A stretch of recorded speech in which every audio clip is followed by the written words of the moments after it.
Welcome, movie fans. Thanks for joining us for episode 75 of Reading Between the Reels. If you're a new listener, we're so glad you found us. And if you've been enjoying the show, please tell someone about us. Send a tweet, post to Facebook, write a review in your favorite podcast catcher, or just recommend the show to a friend. I'm Craig Dickinson. I'm joined as always by my co-hosts Corey Heitschmidt and Justin Eldon. How's it going, guys? Long time no chat. It has been fantastic trying to dust off the cobwebs on everything for the summer pick-me-up and let's get going, and stuff's not working. But now we're back. We're back. Justin. Yeah, so all three of us are teachers. So we are currently on summer break, and we still have, like, summer break brain. So you're just going to have to bear with us as, like, our vocab ramps up to regular levels. It's true. Yeah, we haven't been talking nearly as frequently as we usually do for the 9 months. I've been talking much more just to people under the age of 10. So sure, you got that going. So today on the show, we're discussing our top 5 favorite movies from summer 2023. Yes. And just as a disclaimer, at time of recording, none of us have seen Blue Beetle.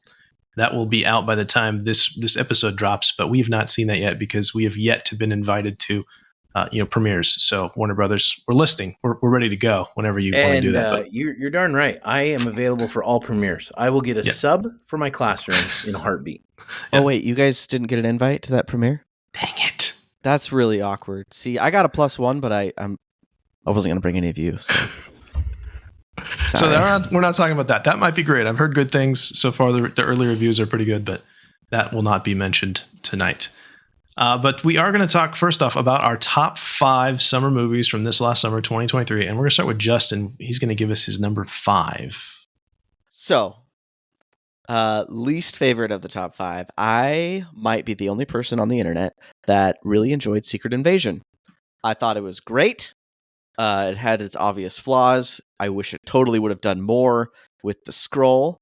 But coming off of other Marvel properties that I wasn't as happy about, I feel like this one was a little bit more grounded than the rest, if you take out the finale. But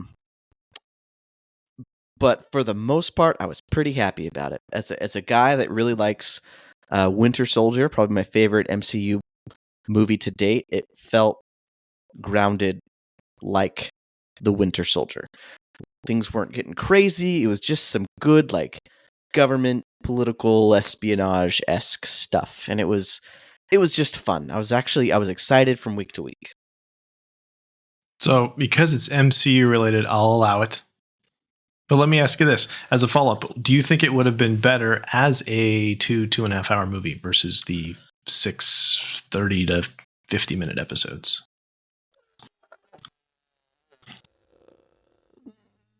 No, I don't.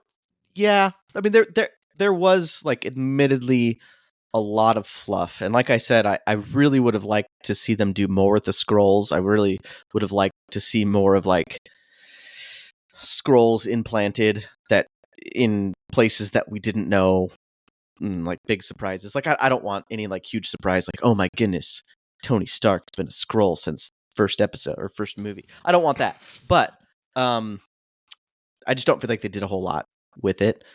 And maybe they could have cut some of that out in a movie. But I think a lot of shows have been that recently. I think we've talked a little bit about the Obi-Wan show would have been much better as a movie, right? As well. Okay, fair. So Corey, what is your number 5? This is tough. Because I feel like I have 5 solid movies here, and on any given day, I could rearrange a couple of these movies. But I'm going to say my number 5, coming in at number 5, Spider-Man Across the Spider-Verse. That's number 5? Okay, number wow. 5. Oh. I'm putting that as my least. But here's the thing. This is a solid top 5 list. I mean, we're talking 99, 98, 97, 96 as far as, like, I'm on board with this show. The thing about Spider-Man that absolutely drove me crazy is because I stayed away from spoilers. I stayed away from everything. I went opening night with my kids. I did not know it was a 2-parter. I didn't even look at the poster. I watching the movie, and then I get to the end where there's this wrap up and Gwen's talking, and I'm like, dang, man, this movie's, this has got to be wrapping up in like 5 minutes because wow, they're really gonna hit the climax hard, and boom, we're done with the movie. And then all of a sudden it goes to be continued. And I was so mad. I was in the theater. I was like, what? I was so mad. And I had no idea. I didn't look at the poster. I was caught off guard. I didn't know it was a part 1 and a part 2. Because I'll tell you this, if I had known that it was a part 2, a 2-parter, I would not have gone opening night. I would not have been like, oh man, I got to go see this and keep going with the story. I would have been like, well, I mean, I'm going to have to wait for the second half of the story. So who cares if I watch it in the theater or if I watch it at home? I mean, other than the movie experience, which is great. But so anyway, that's why I'm putting them at number 5. They disappointed. They broke my heart. That was because I don't think I intentionally stayed away from spoilers or anything, but I did not know it was a 2-part. And I did the exact same thing right at the very end. As like Spot is seemingly increasing in power, I'm just like, that's a weird thing to do right before the final battle. No, we gotta have the final. This is gonna be a short final battle. And then it ends. What the? Yeah. My word! I was so happy though that so ever since the '90s Spider-Man cartoon, Spot, which I guess I'd forgotten his name was Spot, has been like, I loved him as a kid. I thought his power was so cool. And then Portal came out as I got a little bit older. Portal, the video game. I just thought that power was the coolest thing ever, and then for them to include it in here in such a cool way, and then kind of play it off as a joke as well at the same time, like I was excited to have him as the villain. The thing about that movie, because I agree with you, it was done so well in the cartoon.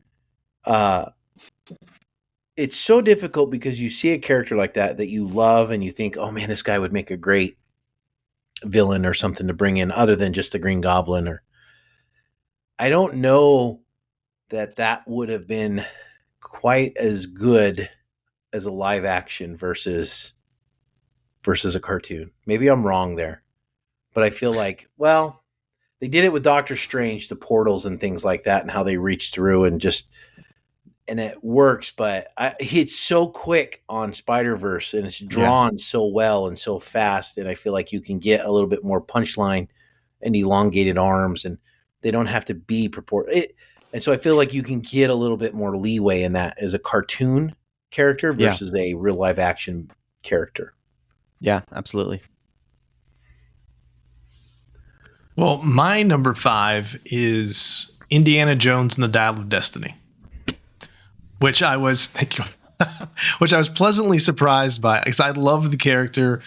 We're gonna do Raiders of the Lost Ark as a film like very soon. I'm thinking when the 5-disc collection comes out, we should definitely talk about that film because it's a perfect film in my opinion.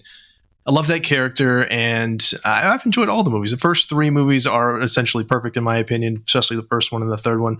I enjoy the 4th one immensely, except for the monkeys.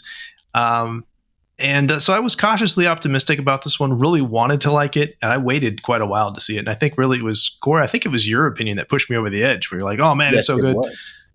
And went with my family and my father-in-law, who had, that was sentimental too, because my wife had gone with her dad when she was a little kid. And so there was that element too. And I have to say most of the audience was older, which was kind of interesting. Like when you go to a summer movie, like it's typically kids and whatever, but there was like a lot of people my age and much older, like senior citizens even. But they all had a good time. And like, I mean, it wasn't great, but I enjoyed it. And I think especially the music for me, the John Williams score pushed it over the top. I really, really loved the callbacks, especially Marion's theme. And some other things that just, it was fun. It did what it needed to do. It wasn't great, but it was good. So off the cuff, rank Indiana Jones movies. I don't want to. Raiders. Okay. Well, yeah. Raiders, Holy Grail, Temple of Doom, and then I'd probably go 4 and then 5, Crystal Skull, and then this one. What? And I don't know if they're like, but I think like 1 and 3 are like basically the same tier. I would say they're pretty close, but I still think the first 3 are. I'm going to jump in here. I'm going to piggyback this because you just took my number 2. This was my number 2 movie right here. Okay. This was it. Oh, this was number 2 for me. But I'm going to tell you the thing I was thinking about, and I've done some research here as far as like thinking in my own head. Indiana Jones. You know what I liked about this movie, and because I really, really liked Indiana Jones. I thought it was fantastic. I thought it was better than Kingdom of Crystal Skull. If he was not in this one, like let's say if it's just like the first one, it's a callback to if Indiana Jones was not in the Raiders of the Lost Ark, everything that happened in the movie would have happened exactly how it had to. He had no effect on the outcome whatsoever. Oh. And I feel like it would have been the exact same thing on this one. Oh, but we've talked about that. That's not true because if he doesn't show, they don't get the. They follow him to Marion to get the headpiece. They would have found it eventually. No, I had no idea. Exactly the same. It would have gone worse because they would have just, even if they did find it, then they would have just put the Ark on the airplane and Hitler would have had it. And it would have gone very bad if he doesn't stop them. Open it anyway. And so then the other guy, he was in it. He was in it. And then in this one, and same thing. If Indiana Jones hadn't time traveled back, all those guys that were Nazis would have just been shot down by all the soldiers in the war, in the little Persian War they were having, and he would have crashed into the sea, and that'd be the end of that. So, I mean, it was pretty amazing. I thought it was, but I absolutely loved it. In my head, it made sense. I was like, it's going back to the first one, that kind of mentality. I loved Indiana Jones. I thought old Harrison Ford did it great. I couldn't see anybody else taking over the mantle. The chase scene was great. You know what I really thought was amazing was when he went into the artifacts room to get the part of the dial, and there's all these things in there, and it makes me look and say, that's Indiana Jones. Here's an entire room filled with artifacts and adventures that Indiana Jones has had, that were not movies that would be great to see. Like that could have been made movies if we were making movies, but anyway, okay. I thought it was great. I loved it. Well, I disagree that he didn't have any effect on it, but I need to see the movie more to be able to refute that. Raiders, we'll have that conversation when we watch Raiders for sure. We'll have the protracted conversation, but we'll put a pin in that for now. So, Justin, you're number 4. Okay, so this isn't a new movie, but it's a new movie to me. So Greg tricked me into coming over to his house, and then he tied me down to a chair, and this sounds like very weird. It's not going to. And then he forced me to watch Big Trouble in Little China. Yes. I had never seen that movie before. And I don't know how I feel about it because apparently it's a comedy, but I just don't think it was meant to be a comedy. I think it was just bad, and they're like, let's rebrand this as a comedy. It's intentional comedy. Like Army of Darkness is an intentional comedy. I was just so I appreciate the fact that if I would have seen that as a young lad, I would have probably had some nostalgia over it and I would have loved it. But seeing it as an adult, I'm like, I don't get it. It's weird. It's weird stuff. So classic. Yeah. I love it. I know. See, it is classic, but seeing it in my mid-30s, it can't become a classic at that age. See, this is another one we're gonna have to do this one for the show too, to have a protracted discussion of it. I'm pretty sure our listeners would love to hear you squirm for 45 minutes. It'll just be me getting ganged up on. I don't want that. This is one of those movies that did not do well in the theaters, but became a cult classic, legendary movie. I gotta believe that's just the legend of Kurt Russell is the main. He is amazing in that movie. Amazing as you could be to pull off a fantasy hallucinated type hero legend story. It was amazing. But it does not hit on the same nerve for someone who's in their 30s watching it for the first time, I guess. I will say the reason it's even on my list is because I really like 80s movies. They're done so well. I love the use of practical effects. Everything just feels so. I think I talked about this a little bit when we did Back to the Future, but I like the gritty, realistic feel of those 80s movies. So I did enjoy that aspect of it, and I don't know, something about the jeans makes me nostalgic. The way people wear jeans in 80s movies, I'm just like, simpler times. I remember those. Yeah. A lot of things in the 80s that were. It's a weird movie, though. Yes. Yes, it is. Corey, you're number 4. My number 4. Oh, man, this is tough. All right, I'm going to go with number 4, Mission Impossible Dead Reckoning, Part 1. Again, trying to stay away from spoilers. I knew that Trying was to coming back ignore up movie again. posters and not reading and paying attention, and just apparently my brain not even seeing on the ticket where it said Part 1. It says Part 1. I get to the end of Tom Cruise, and I'm like, Tommy, you're doing awesome. I'm loving the show. And then, bam, to be continued. And I'm like, are you kidding me? Because I was, again, crushed. So, one, if you try and stay spoilers free, you end up getting like mad. That's my takeaway from the summer. I can't stay spoiler free. I have to look at spoilers and things, so I know this, because I would not have gone opening night again if I'd known I had a year to wait for the second one. Corey, I think the lesson we're learning here is that you're the problem. Like, I think it's me. I you think need to look into the movie more. I think I have a problem. I think this Mission Impossible was great. I think it's a little more predictable for me because I can kind of formulate. I see where they're going with this. I'll say that this is kind of a crossover between Ben Affleck's movie Paycheck, which was a great movie. I loved it. Lesser known, but I think it was a fantastic movie. And then a little bit of AI staying current with the times type thing. So iRobot, I guess, in some sense. You know, there's an AI part and movie Paycheck for what's going on, I think, and how it's wrapping up. I will say, I do think Tommy had it all wrapped up in the end. I think he knew exactly what to do and what was going on. So when the movie ends, I think I got a pretty good beat on where it's going. So it's a little more predictable than I think. The Ghost Protocol one was not as predictable for me.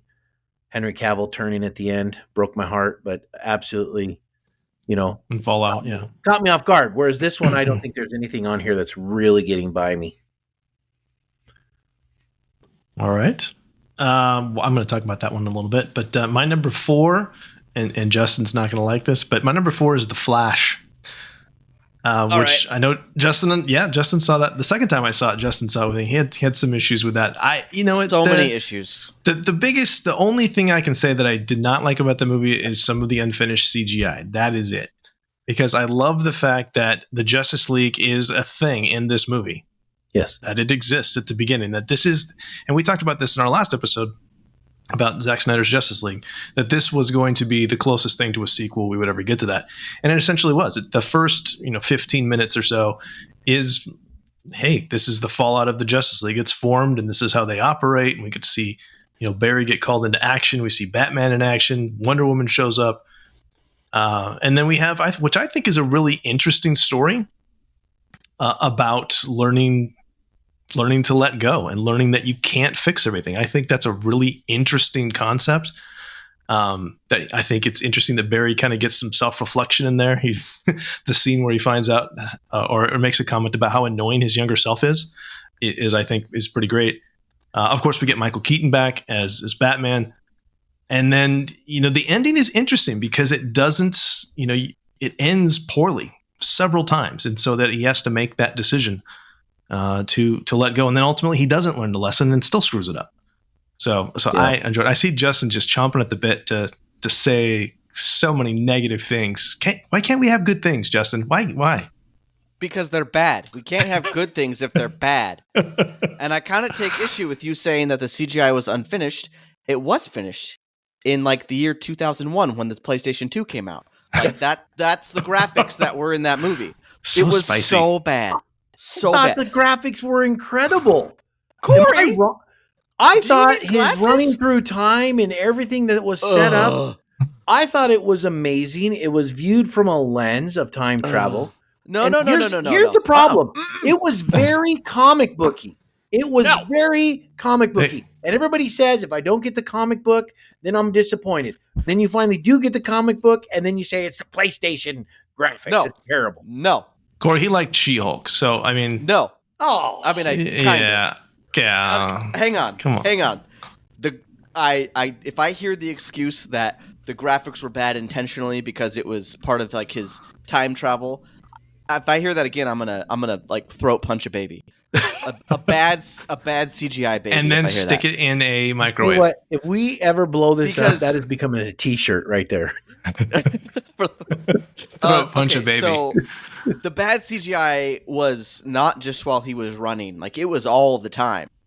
It was so. Hey, why are you bad. just trashing? This is my pick. You didn't like it. It's I okay. thought it was incredible. You know what? I will say this. Here we go. Michael Keaton coming back as Batman was great. A little frosting on the cake. But the thing they had to do, and they knew they had to give him a Ben Affleck warehouse scene. Because his warehouse scene was basically a way to say it's no Batman is standing right now unless they have a warehouse scene like that where we show Batman as the Batman. The not just he's throaty, Batman, but like the whole I can kick butt and make people fear me, and no matter what age, I'm still Batman. Mhm. That was absolutely stunning, his little scene, and I thought it was great to do that. Well, and my takeaway from that too is that Andy Muschietti has now been tapped. The director of The Flash has been tapped to do Batman: Brave and the Bold for James Gunn in the DCU. So we've seen what he can do with Batman, and that makes me excited for what he's going to do moving forward with Batman. As this kind of a sneak preview. Yeah. Justin, why don't you talk about? Let's move on to something happy. You're number 3, Justin. Just let me have the Flash. Just let me have it. and I don't thank wanna be a you, part of this Nicolas podcast Cage, anymore. Superman getting a cameo in there, right? What, Craig? Fighting a Whatever you're giant paying me, spider. I want you to double it if I'm going to be on here anymore. What's that? Whatever you're paying me, I want you to double it. Otherwise, I'm not Done. going to be on this podcast. I'll triple 2 it. times 0 is okay.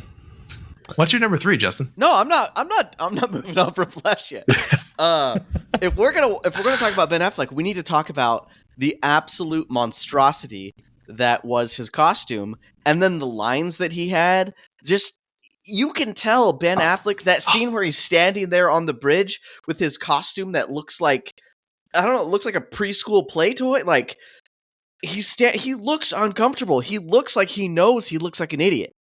Oh, that costume was so Okay, I bad. give you this. And Michael Keaton was good. Michael Keaton did a great job. I am sad that they wasted a return of Michael Keaton in such a terrible movie, though. It makes me mad. I will say Ben Affleck's costume was dicey. I think it was supposed to be so he could be dragged on the ground like metallic. Yeah, that's what I get too. Yeah. Like made out of antimantium or something so he doesn't get hurt. And he knew that because Batman's a detective kind of thing. But I don't think this was Ben Affleck's best view of him as Batfleck. I mean, he has been so amazing. Yeah, he's been so great. He definitely was a little bit timid, and the whole lasso thing kind of made him wimpier.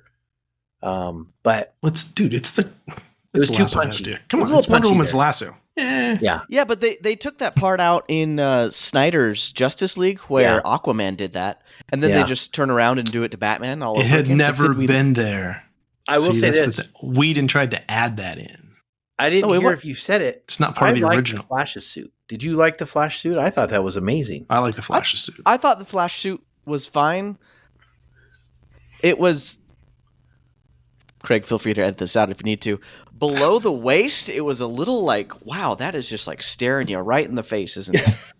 little tight. It was a you know? little weird. Yeah, there were certain elements of it that They didn't could quite have work. Ken-dolled that just a little bit. I thought it was really good towards DC's Injustice level costumes. I thought it was really good. The Flash costume. And then okay, they make that big point at the beginning that he has to like keep his energy levels up. Like that's the whole thing when he's like Yeah. trying to save those terrible PlayStation 2 babies. But then they never revisit that at all. Like that is Yeah. that's not a plot point in any way, shape, or form. It happens. I was also super excited for them to include Zod and that whole thing again because I loved that movie with Zod in it. Man of Steel. Man of Steel, thank you. Yeah. So I was excited for them to do that, and then I just feel like they didn't do it super well. Like that part was all right. That's a minor complaint. Oh man, I don't remember all my complaints now, but I This is remember like being in the movie Flash theater. autopsy now. It's transferred to Oh. Justin, tell me something good. Tell me that you saw something good that you liked for number 3. You didn't like the Flash. It's okay. I just don't think I'm ready to move on right now. I'm sorry, Corey. What were you going to say? Well, I was just going to say that the Flash saving the baby scene I thought was good. I thought, I mean, if I'm going, that's like a solid 8.5 out of 10. I thought, I know the CGI and the babies was a little weird, but I thought the premise of that and what he was doing was pretty funny. The dog, all that aspect, the humor. But I still say I'm going to go down and say the number one top speedster scene of all time would have to go to Quicksilver in the X-Men movie one. Yeah. That one.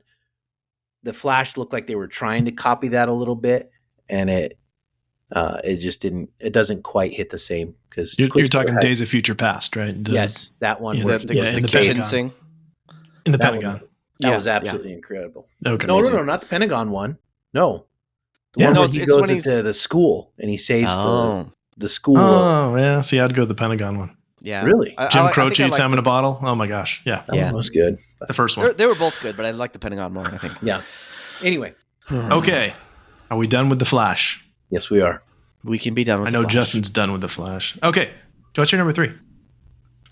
Number 3, and I'm not going to get political here, but I saw the Barbie movie, and I really liked the Barbie movie. I thought it was a good movie, and I honestly probably wouldn't have gone, except for, and I can say this because none of them listen to this podcast. I have one very conservative friend and one very liberal friend, and they asked me to go, and I was like, I would love to see that movie with you two and watch the aftermath of them just duking it out afterwards. And it did not disappoint. I was very happy. It did not disappoint. Were there Yeah, sparks I just saved my popcorn from the movie There and you then go. just listened to their conversation about how good / terrible it was. It was awesome. Well, you told me you thought it was funny. It was and that's funny. what worked for you. I thought Ryan Gosling was very funny. Had some pretty good one-liners. Maybe I'm just super ignorant, but I didn't see what all the fuss was about on either side. You didn't hear the America Ferrara speech, the 5-minute like this is how rough we have it speech. You somehow missed that. But at the end you of the go, movie, girl. Hey, you know what? If you wanted to be spicy, it was your chance to be spicy was at Flash. We're done with spicy. No. Craig. That was that had no agenda. That was just trying to make money. This one this one had an agenda. But at the end of this one, they determined that the best society is one that is ran by both men and women. I thought really. That was the moral. How do you get that? Because they didn't even get a Supreme Court justice. They barely got like maybe a circuit court judge. The men. Yeah. Well, it was not split up evenly at the end. It went right back to the beginning with minor tweak. No, because here's what happened is when Ken asked the Barbie to be on the Supreme Court, she herself was a Supreme Court justice, and Supreme Court justices cannot appoint Supreme Court justices. Really? The president appoints Supreme Court justices. So why didn't the president Barbie appoint some Ken Supreme Court justices? It was in a deleted scene, Craig. Everyone knows that. Well, I saw it. I did not think it was funny. I thought it was lame and cringy. But I will say that I thought Ryan Gosling was amazing. I thought that what he sold out to what he did and just kicked ass. I thought that he was great in it. I will say that. But yeah, that's all I have to say. But I did enjoy it. I thought it was not funny, and I didn't really like the messaging. Yeah, I didn't want to go too far into it because I don't want to. I know some of our listeners thoroughly enjoyed it, and that's totally fine. If it worked for you, awesome. It didn't work for me. I also went in with the mindset of, I was trying to stay middle of the road so I could listen to my friends duke it out. I know what you're talking about. Well, but my mindset was also, is this appropriate for my 9-year-old daughter? And sure. No, the answer is no. It was not. I think that's a good answer, honestly. Yeah. Corey, did you have a number 3 that we haven't talked about yet? No, my number 3 was The Flash, and my number 2 was Dial of Destiny, which we've talked about. So I'm going to hang around for the number 1, and I'm just going to comment on your 3s and 2s. Yeah. So my number 3 was Spider-Man Across the Spider-Verse. I did know that it was going to be a 2-parter, and so I kept waiting for I'd heard like it's basically an end on a cliffhanger, and I didn't actually feel knowing that it was going to end on a cliffhanger. I didn't really feel like it did. It felt like it wrapped up enough. I mean, people say Empire Strikes Back is a cliffhanger, which, yeah, I guess so. But it also kind of has a natural end to it. I felt like this one did too. It clearly set up what the next movie is going to be. You know, like it should be able to just jump right in for the third part. But I didn't feel like this was abrupt. And I really liked the twist at the end. I really liked the Who's Spider-Man thing when he went to the wrong universe. I thought that was fantastic. I thought the animation was great. It's a great all the cameos. I would. I need to see that again, and I need to be able to pause the movie because they kept showing up on the screen. It's this guy, this guy, this guy, this guy, this guy. I'm like, slow down. There's too much. Yeah. I loved the fact that Donald Glover was in it. Because it's always great to see Donald Glover, but to see that he's actually reprising his role from Homecoming was really cool. So it was fun. It was like what you want when you go to the movies. I love the reference to Tom Holland and the Wizard, or to Doctor Strange that they made. That was a great nod. And in my head, I'm trying to sort out: are they really cartoons, or are they acknowledging? I don't know, because then they had one of those characters which was an actual person. Who was that? Yeah, that's Donald Glover. That's what I'm talking about. Yeah, Donald Glover was in there. Yeah, and so it was kind of threw me off a little bit. So it's all the same. It's just a different universe. It's a live action universe. They're all connected. Okay, somehow. The whole Spider-Man we also saw Get Him thing was fantastic. That Inside the Spider-Verse. Yeah. I mean, because we saw Uncle Ben and we saw stuff from like 2002 Spider-Man too, right? Yeah. Andrew Garfield was in it. So yeah, it's all different. It all counts. It's all different variations, different universes. Yeah, between this and No Way Home, Spider-Man's really having a moment in terms of nostalgia and bringing bits of him back and kind of. I'm going to use this. I'm going to use this moment to say yes. No Way Home was absolutely the top Spider-Man of all time. That was a great movie. All three Spider-Man in one universe. I absolutely love that movie. I can watch those scenes when they're fighting at the end over and over. Every time it pops up like on a TikTok feed or something, I'm like, oh, I got to watch this. Because I thought just the three of those guys together. I could easily see how they could have wrote Miles Morales into that movie. They should have. I honestly think they should have.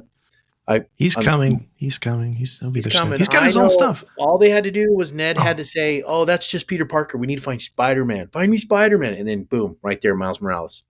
See, I'm gonna push back on that a little bit though, because I think this is one of the few times that Sony has actually slow played things in the right way, because they did try to rush things with Garfield and like we got a Sinister Six movie, we got all this stuff, and they made lots of weird decisions with Morbius and what's the new one, Craven, and all this stuff. Yeah. But they have the Miles Morales movies. They're animated, so he's getting to kind of just breathe on his own. I think that's a smart way to go. He'll get his 3 animated movies, and I think after that point, it would make a lot more sense to bring him in live action. You've already got kind of a reestablished fan base. So I think it's smart that they haven't put him in twice. I'm thinking the next Venom's either going to be in Miles Morales universe. Venom 3 is going to be Miles Morales, or it's going to be Andrew Garfield going to get another nod.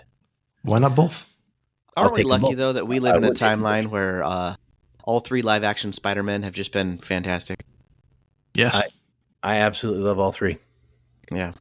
All 3. And the cartoon Miles Morales. Like for different reasons. They all kind of showcase different sides of Spider-Man and Peter Parker. And yes. I know there's some criticisms for Andrew Garfield's Peter Parker, but I think overall, like all of them, they're false. Just really well. No, I love Andrew Garfield. He is my favorite all-around Spider-Man. He does seem to be the only one that really gets the flack thrown at him, though. I think that's the beauty of this Spider-Verse. Feige was the beauty of this Spider-Verse right here, like Across the Spider-Verse, which, okay, Craig, you've got it as your number 3 or number 2 here, is that it showcases all the canon events. There are canon events that every Spider-Man that was a cool bit too. Have. However, they're all different, and they have some nuances that are very different in their costumes, their designs, their life, their story, who they fall in love with. All of this stuff is different. That's just, kind of there. But this is canon event, and you can't interrupt a canon event. And so I think the same thing, Andrew Garfield, Tobey Maguire, Tom Holland, and whoever Miles Morales is going to be in a live action, there's canon events, but they all have brought something incredible to the table. Yeah. Cool. All right, number 2. Justin, you have a number 2 one that we haven't talked about or something that you want to add? No, we've kind of hit all of mine. Spider-Man was going to be my number 1. Yeah. Okay. That would be my list. Corey, do you have another one? All right. One we haven't talked about yet?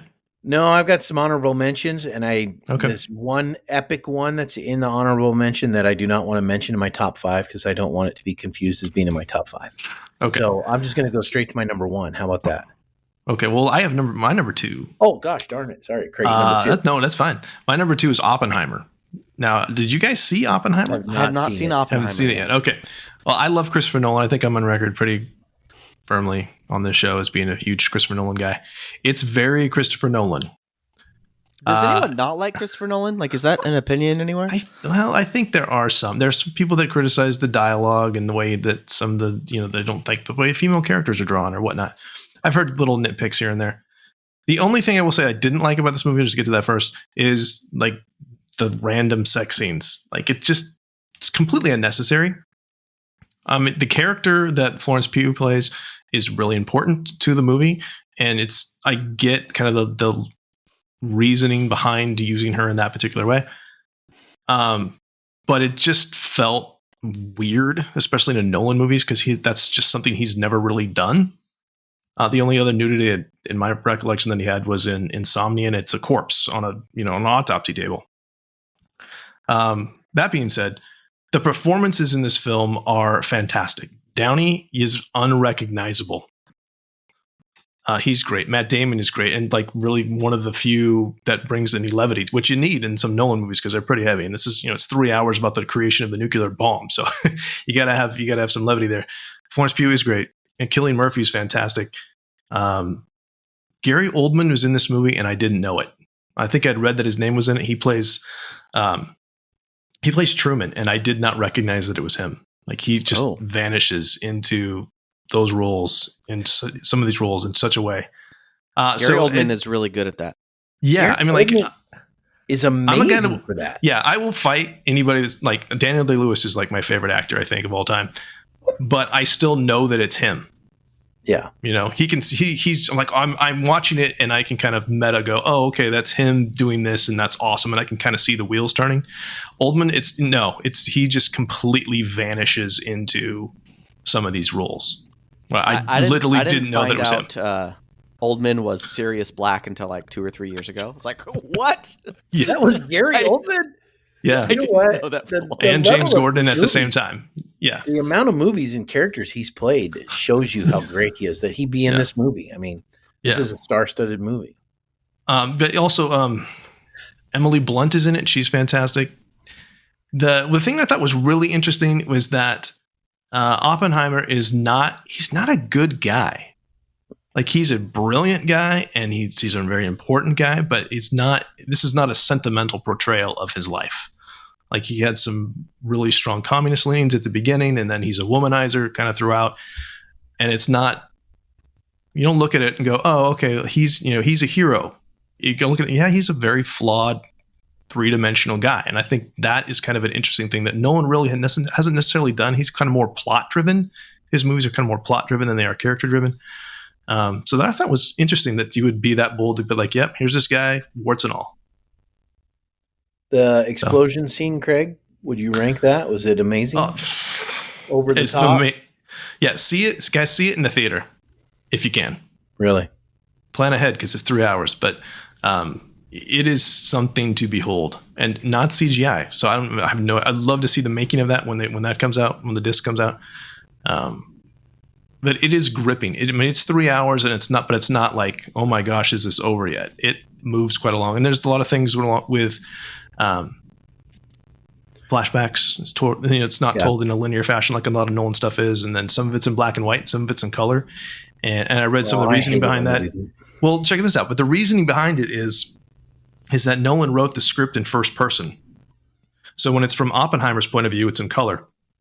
But if it's third person or from somebody else's point of view, those are the scenes that are in black and white.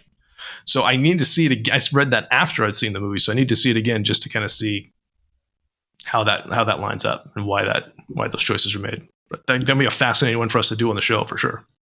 Now we should probably warn Corey that Oppenheimer is a part 1, part 2. Warn me what? Oppenheimer, it's just Oppenheimer part 1. You know. Oh gosh. Yeah, it ends. Know, there's a that is sequel? false. There's a sequel to it. I was told I need to wear sunscreen. Yeah, you're living the sequel, Corey. We're the sequel. Yeah.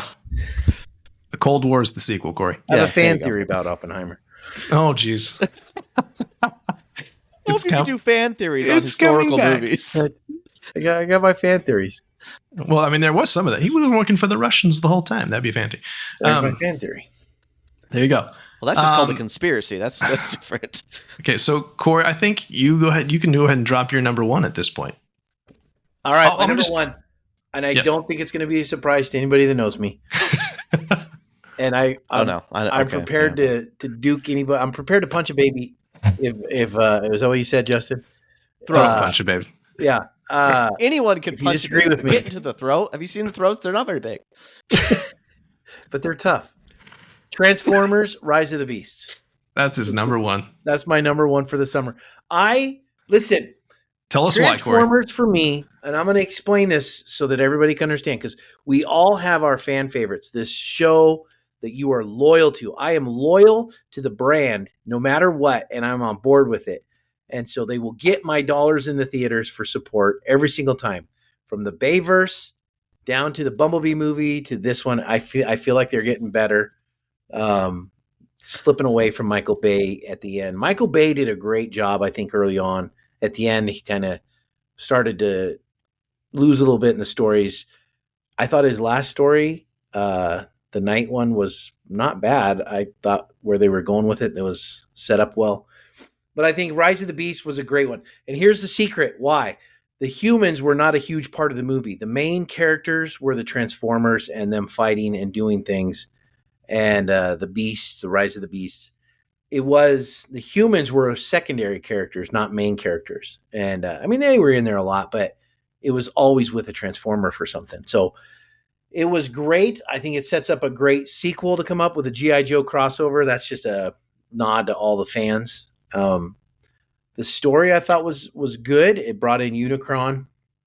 They left it definitely to where they could say, okay, we join the Bayverse if we have nothing else that we ever get to make, or we have more stories we can go and we separate into our own universe. So was this in the same universe as the Bumblebee movie? Yes. So technically it's in the same universe.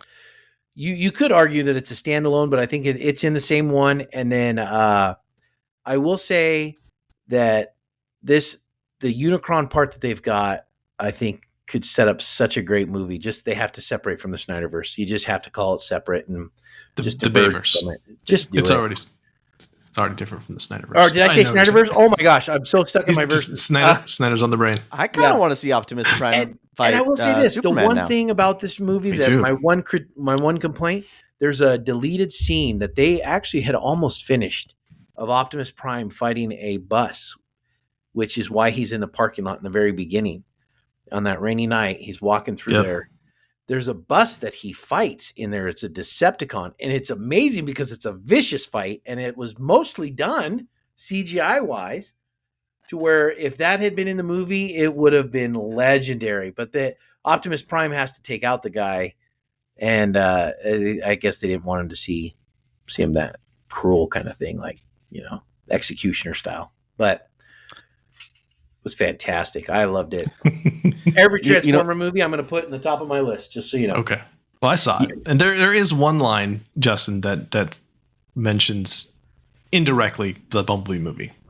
Prime says something like, I know a human was kind to you once or whatever, and like that's all that is. Literally that's the only it's not even that girl was nice to you, It's so that could be anyone, anywhere. It could be. Yeah. I think it's meant very much to be a reference to that, but I would have liked to have seen a little bit more leading into from that, and also leading into the Michael Bay movies. But I think they're kind of hedging their bets and whether or not they're gonna do that. It's kind of like the X-Men movies, where it's like kind of fits, but it also doesn't at all. Yeah, it fits if you want it to, but not really. And I'm gonna tell you, Pete Davidson as the Flash was amazing. I thought he absolutely nailed it. I've often thought Pete Davidson was kind of annoying to me, but in As this what? movie. I thought he was kind of annoying in As some of the Mirage, other things I've seen him on Saturday Night Live and stuff. And like, he's good. He's funny in certain like roles and things like that. You get him in the right time. And with how much he was in this movie, I thought, oh my gosh, I'm not going to like this. But no, he did a great job. He did a great job. Mirage was fantastic. I love they did a little throwback. Everybody complained because Mirage was not the Formula One car that he was in the 80s cartoon. Again, just because it fit in the 80s cartoon doesn't mean it fits in the real life. But he did a little, I can change it in any car. And he became an old G1 Lambo that they used in the 80s cartoons. And he became the actual Formula One car, Mirage, from the 80s cartoon, and then transformed back to the Porsche. So it fit well. It was kind of I can do what I want. And just a nod to say, here you go. Okay. And to bring it full circle, Pete Davidson was in the Snyderverse because he's in the Suicide Squad briefly. Oh, that's right. Yeah, he's Blackguard. He's the traitor guy that gets them all killed on the beach. He dies like in the first 5 minutes. I do love that movie. So, Corey, in your honor, I actually watched the 1986 Transformers cartoon movie, animated movie. The movie with Hot Rod over the summer. Prime. And I've just decided that it's a musical. It's like an hour and a half guitar solo. That's like all that movie is. Yeah, it's great. Like it kind of revs down every once in a while, but then it's right back up. It is. I'm telling you. It's very, very 80s. Just an hour and a half of some guy being like, I could shred it for an hour and a half. Yeah, I can do this, guys. Yep. My number one, and then we'll do honorable mentions. My number one is Mission Impossible: Dead Reckoning Part 1, which is because Corey and I saw this together. It's interesting that we had very different takeaways from this. I knew it was Part 1. Thanks for calling it. Yeah, it's on the poster, man. I didn't look at the poster. This movie was, I just kept saying, this movie is so tense. Like, I just felt stressed out almost the entire movie, but like in the best possible way. It built the tension so well. And even though we knew Tom Cruise was going to drive a motorcycle off a cliff and then parachute off, the way we didn't know the context, and the way that it works in the film, I think is fantastic. And then to follow that up with the greatest train wreck ever, and to have them have to continually just move up each train car as it progressively falls down the cliff was one of the greatest action sequences I've ever seen. I'm going to push back against that. I think Flash was the greatest train wreck ever. Oh, stop. Oh yeah. That's the money. Back to the well. So 5. Yeah. You know what? We just cut your pay in half. Have you seen Battlefield Earth? We should watch that because that is a train wreck. I've seen far worse movies. You just haven't seen nearly enough movies. I kind of like Battlefield Earth. Oh my gosh. I really want to see Battlefield Earth. It's That's so John bad. Travolta, I right? liked it. Heck yeah. Yeah. That's the end of John Travolta's career. The premise is good. All right. So the thing about Tom Cruise, I'm going to tell you this. Like Craig, you say this all the time. Tom Cruise is the last great movie star. Amen. Just everything about that guy just exudes movie star. Him doing his own stunts. I swear some of these actors, if they're in a movie with Tom Cruise, are thinking to themselves, man, I want a stuntman to do these things, but it's Tom Cruise. I can't. Yeah, and he's 60, so now I have to. So I have to do some of my own stunts, and I'm going to have to learn how to fly a helicopter. I mean, I don't know what it would be like challenging to your manhood to do a movie with Tom Cruise, because you'd be like, hold on, we got to cut because I want a stuntman, Tom.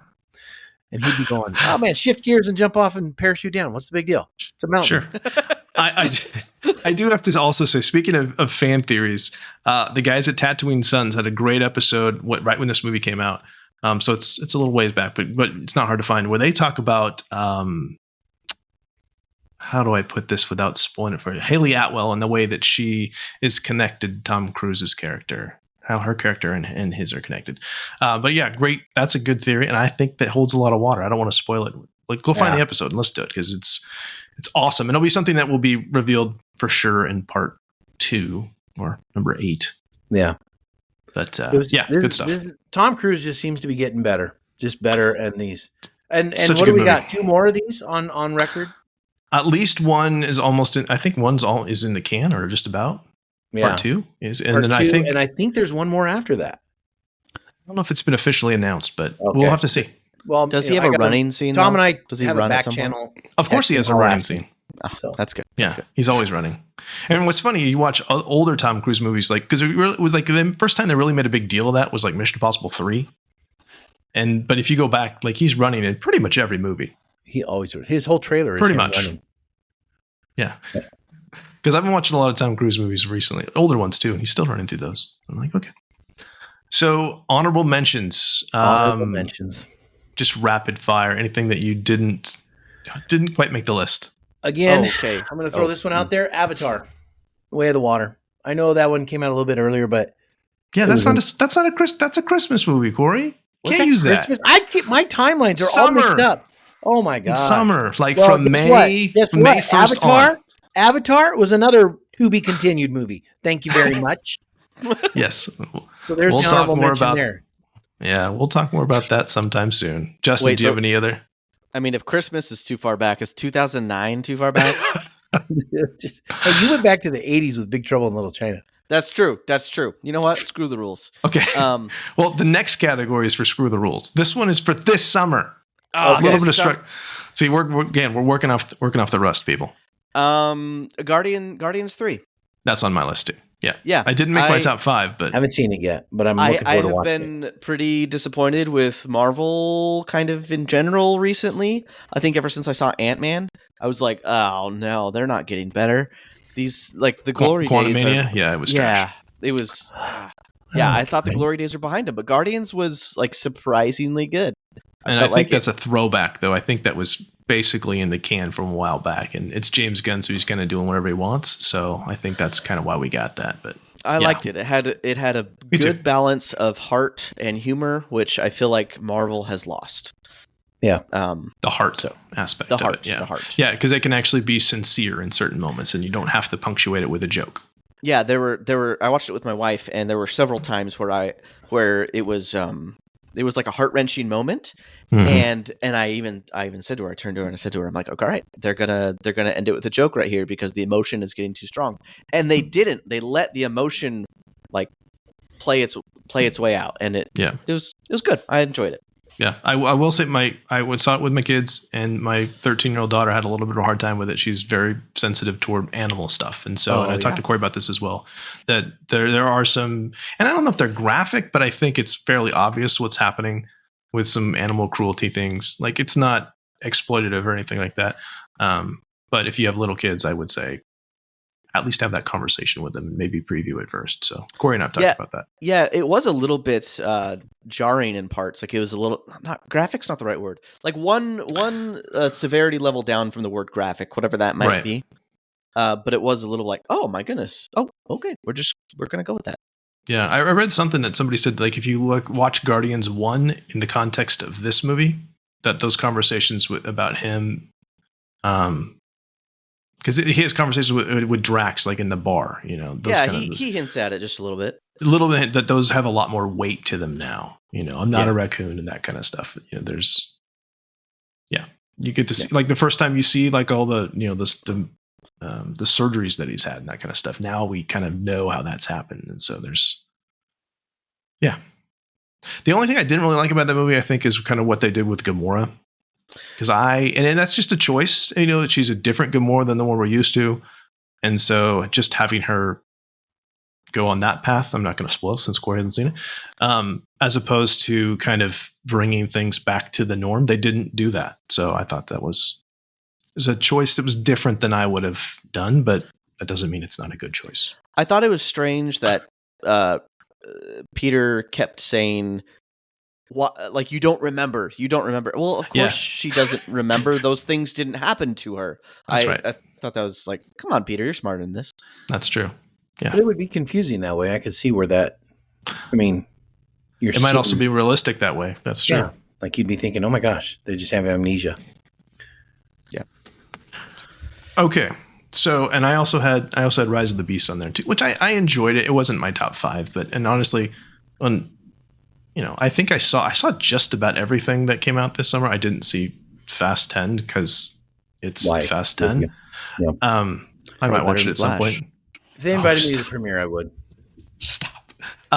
So what I wanted to talk about now was just kind of rapid fire movies that you finally saw. And Justin kind of started us off with Big Trouble in Little China, which, yes, is supposed to be a comedy. It's hilarious and it's amazing. It's fantastic. But anything else that you finally got around to watching during summer break? I'm going to throw one out. Our movie theater does free movies during the summer for kids.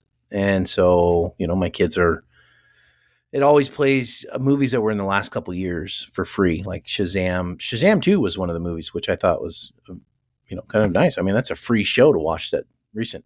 So I went with the kids on one of the free days where we went to the theater for free and watched Tom and Jerry. And I'm going to tell you, I absolutely enjoyed it. It was a very loud theater with kids talking the whole time and have no movie etiquette whatsoever.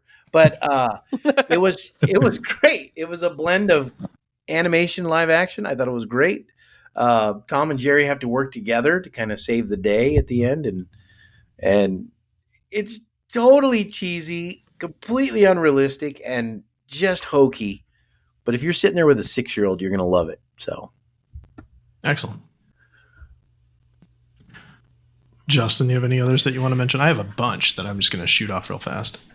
Yeah, so I like to use my breaks, like winter break and summer break, and watch like franchises or trilogies or whatever it may be, just kind of like all in one sitting. By all in one sitting, I mean like consecutively, because I tend to watch movies in like 20, 30-minute chunks.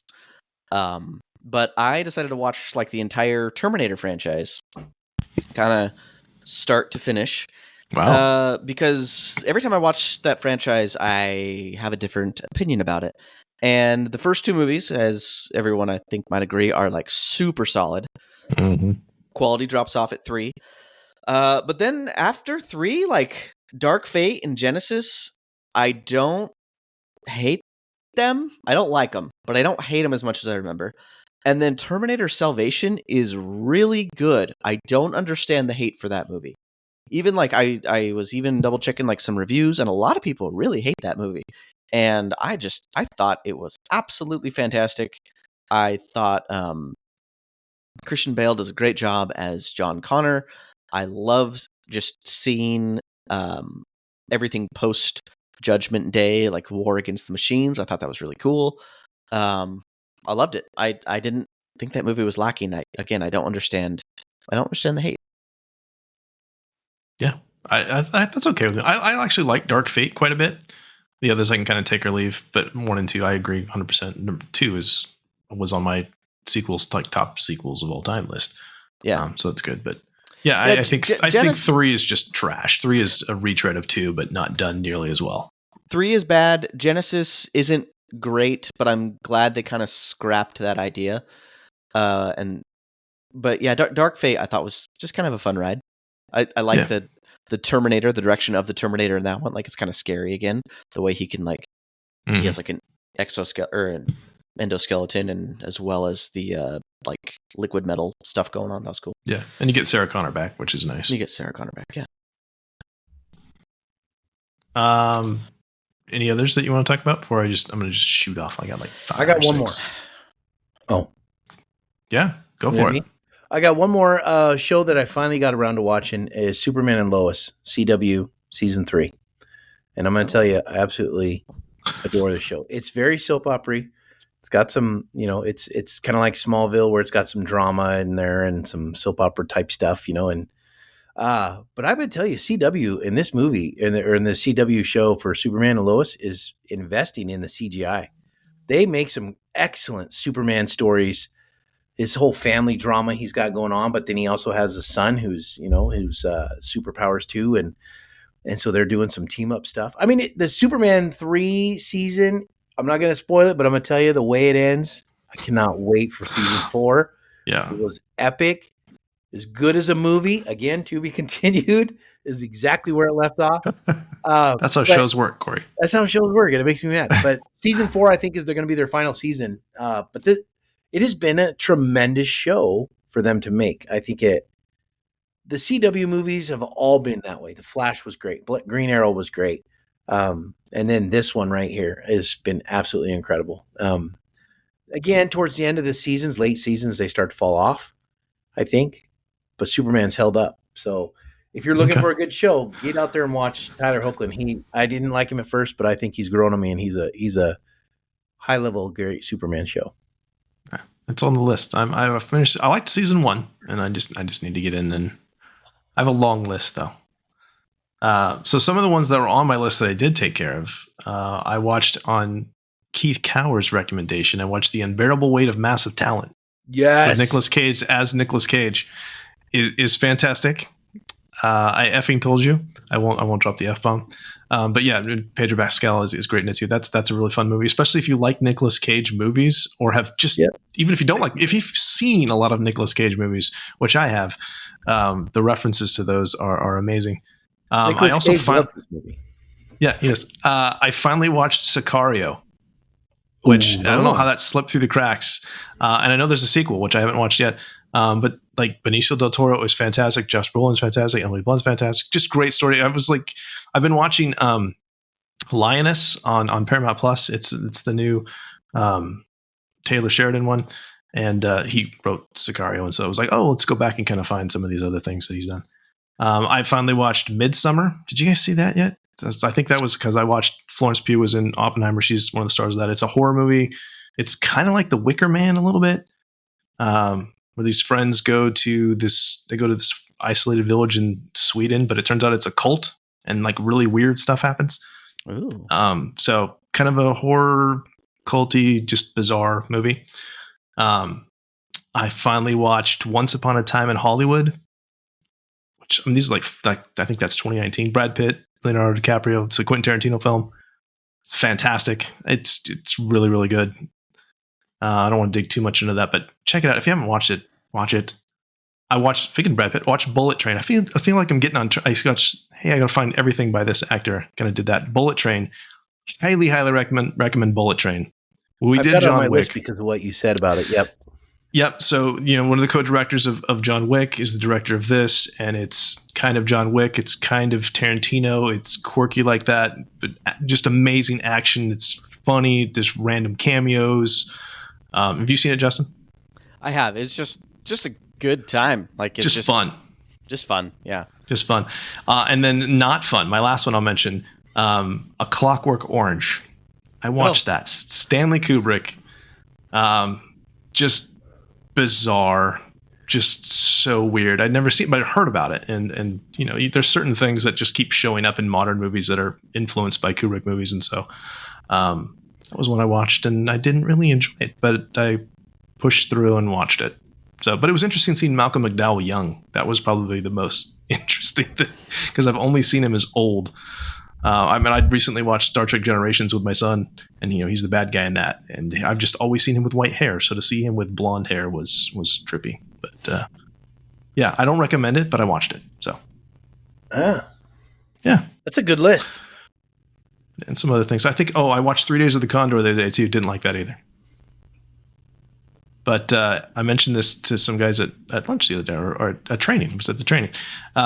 Teacher training, that if you've seen Winter Soldier, there's some heavy like that. Winter Soldier, the Marvel movie is an homage in many ways to that film. So that's why Robert Redford's in Winter Soldier. That's why they had him in there. So final thoughts on this summer's movies, or just catching up on films. Anything just coming back? What do you guys think?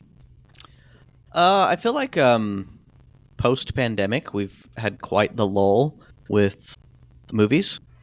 There hasn't really been anything too amazing, and there was a big question of, are movie theaters going to stick around? Is everything going to go on streaming? What is the relationship between movie theaters and streaming? And then it was just nice this summer to have like, oh my goodness, there are a lot of blockbusters in theaters. Theaters are not dead, and movies are not dead. Even if there's a writer's strike, we'll see how that goes. Yeah. Love that. I'm glad you brought that up. Corey, did you have anything you wanted to say? Well, I think it's all the movies and everything we watch and the depth of stuff that we like and don't like, or make fun of and don't make fun of on this show. I think it just showcases that go watch good movies, look for good storylines, and have a good time, good conversation talking about them. Whether you like them or don't like them, it's a good time to talk with your friends about stuff. And pretty soon you find out you like certain things, and you can tell what movies are, like the connections between them and how they work. And I don't know. I think it was just a good summer of shows for me. I was pleased with a lot of them, and some of them I even said, it's not the best story, but it's a great arc or a great continuance, and so I think it's fun to get on a show like this and talk about it and get other people's input too, because it ends up making good shows better and sometimes bad shows pretty good, decent. So, but not the Flash. I was going to praise you too, Justin. I was going to say, I really like what you said, though. It was interesting to see there are more than one movie at the theater that I want to go see. I actually kind of want to plan my summer out a little bit to figure out when am I going to get to see all these films and make a point of doing that where it hasn't been that way for the last couple summers. So it was nice to have that again as this is a thing we can go do. Cause I love going to the movies, and if it's for event movies usually. So it was nice to have those options this summer. So as we close, we just want to say thank you so much for listening. If you'd like to connect with us, you can find us on Twitter and Facebook, email us at readingbetweenreels@gmail.com, or use the SpeakPipe app on our website. If you enjoyed the show, please tell a friend and support us by writing a review in your favorite podcast catcher. Our next episode will be a discussion of our most anticipated movies scheduled for this upcoming 2023-2024 school year. Send us an email or voicemail about your most anticipated movies, and we'll share it on the next episode.